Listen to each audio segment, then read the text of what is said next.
How about an astronomy lesson? The sun. Without it, we could never have been, nor could we continue to be. When it rises, we rise. When it sets, we sleep. It is the metronome of our lives. Our tiny little planet captures less than 2 parts per billion of its energy output.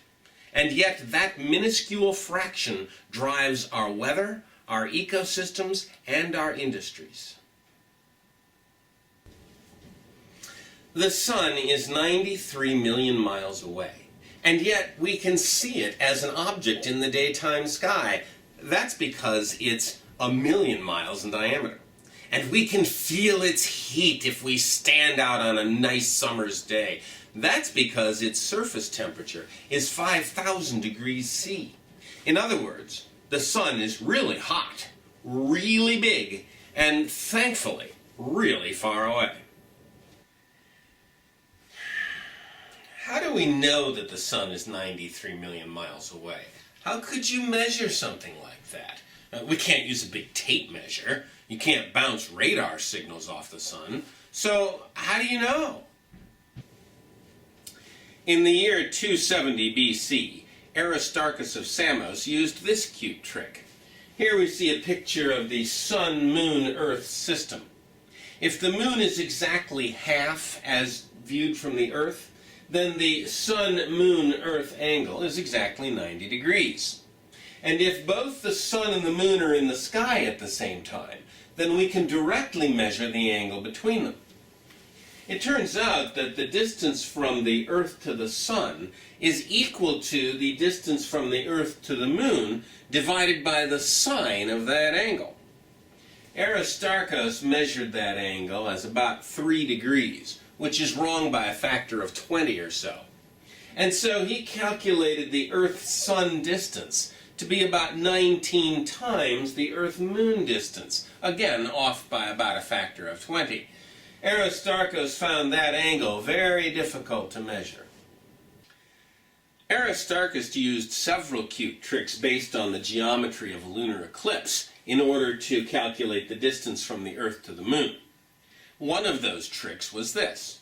We know that the Moon orbits the Earth once every 28 days.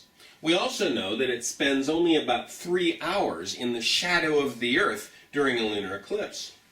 The ratio of those two times, the 28 days to the 3 hours, is equal to the ratio of the corresponding distances, the circumference of the orbit and the size of the shadow.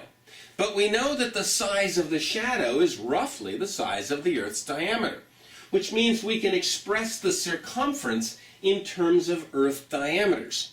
Divide that by 2 pi, and you can get the radius in Earth diameters. Aristarchus calculated that to be 36, which turns out to be a very accurate number. It was another 30 years before the Earth's diameter was measured by Eratosthenes. Yes, it's the same guy who gave us the sieve algorithm for finding prime numbers. Eratosthenes noticed that in the city of Aswan in Egypt, at the first day of summer at noon, the sun was directly overhead. Vertical objects cast no shadows, and the sun would penetrate straight down deep wells. He also noticed that in Alexandria, a city that was 500 miles to the south, a distance that he measured by timing the voyage by camel, the sun cast a shadow with an angle of 7.2 degrees. From then on, it's just simple math. You take a full circle, 360 degrees, divide that by 7.2, multiply that by 500, and that gives you the circumference of the Earth, about 24,000 miles. Divide that by pi, and you get the diameter of the Earth, about 8,000 miles. In fact, the number that Eratosthenes calculated was correct to within a few percent.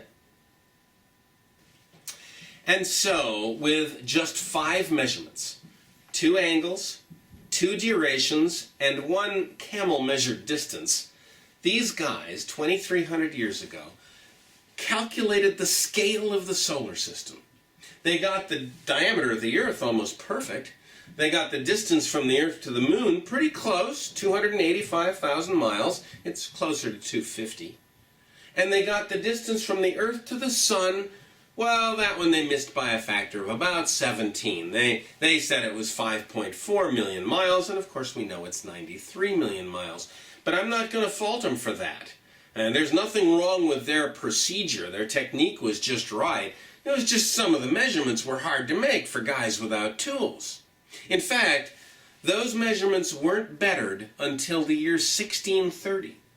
But that's a story for another time.